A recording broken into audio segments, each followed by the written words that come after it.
Welcome to Waec Science Foundation channel. Today we are discussing Waec Chemistry Practical 2025, Alternative A. We are discussing question number 2, that is quantitative analysis. We have a question we have prepared here. This question is aimed to help students prepare for this number 2. The questions are not really Waec questions. They are my own mindset. I prepared it to help students study the question and be able to write well in the exam. If you are new in this channel, please hit the subscribe button so that when new videos drop, you'll be able to see it. You can also follow our Facebook page at Waec Science Foundation. Always like and share our videos so that others can know about us. Now let's analyze the questions that we have. Now, reading out the questions, C is a mixture of an inorganic and organic substance. Carry out the following exercises on C. Record the observations and identify any gases evolved. State the conclusion you draw from the result of each test. Now, C from the specimen is two solutions, two substances. One is organic, the other one is inorganic. Now you have to mix them with equal amounts. Now the question now, put all of C into a test tube or beaker and add about 10 cm³ of distilled water. Stir the mixture thoroughly and allow it to settle. And when you see this question, you have to prepare a table. Now in the table you are going to prepare, it will be like this. You have serial number, test, observation, and inference. Under the serial number, you write the number according provided by Waec in your answer booklet, and test is the ones you are testing, and the observation is what you observed, and the inference is the conclusion you draw.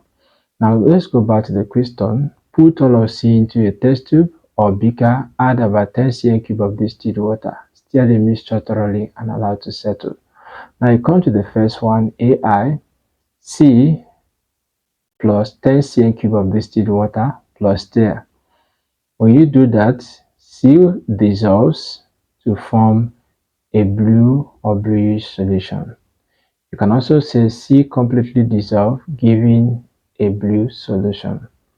Now our inference is that C is soluble in water. Or you can say C is a mixture of soluble substances. Now let's go to the next question, that is AII. Test the resulting solution with litmus paper. Now when we tested with litmus paper, we noticed that the solution had no effect on red litmus, but had effect on blue litmus. So it turned blue litmus red. This indicates that C is acidic. Now I've given attention to C. Now since we have C now in a solution way, that gives us room for further test. Now let's go to B. Divide the solution from A above into 4 portions. So what you do is you divide the solution, put it in 4 separate test tubes, and then carry out the following experiments on them. To the first portion, add barium chloride followed by excess dilute HCl. Now we'll go back to our table. First portion of C plus barium chloride.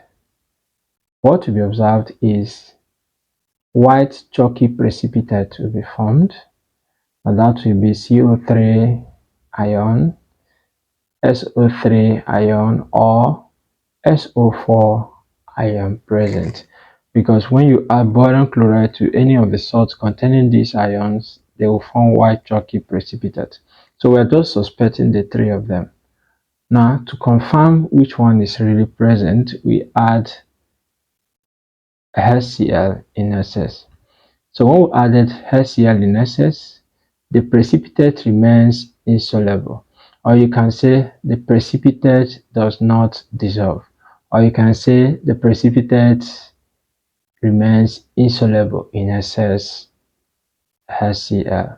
So what will be our conclusion? Our conclusion now is XO4 ion confound. That is triazo tetraoxo sulfate 6 ion confound.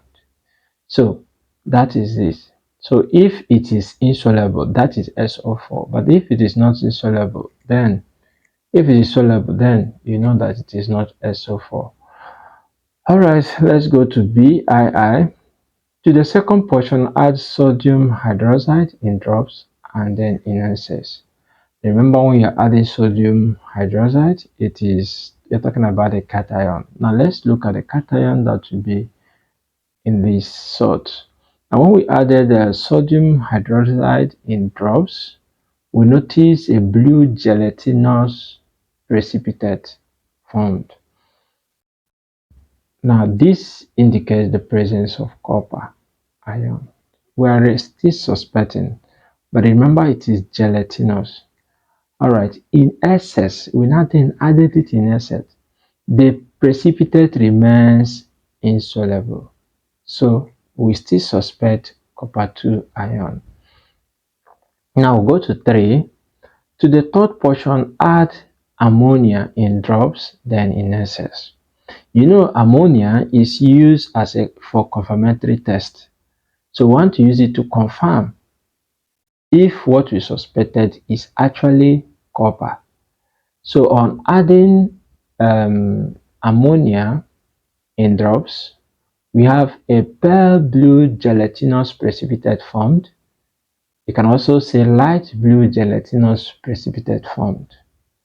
Now, this is not also a confirmatory test, so we still suspect that it is copper. Now, we now add the ammonia in excess. On adding it in excess, the precipitate dissolves to give a deep blue coloration. You can also say the precipitate dissolves to give a deep blue solution. This confirms the presence of copper. So we write copper 2 ion is confirmed. Alright, we now go to the last part of this analysis. To the fourth portion, add Fehling solution A and B and heat. Remember, Fehling solution is of two, the A and the B type. So this time what you need to do is put them in equal amount. So if you take 10 ml here, also take 10 ml. But it's important you take 2 cm from each, 2 cm here, 2 cm here, and then mix them together and add to the solution and then heat. Now when we do that, we are going to observe a brick red precipitate will be formed. Now this will suggest that is on heating, a brick red precipitate is formed. This suggests the presence of glucose or a reducing sugar. Alright, so this is how we can analyze the salt.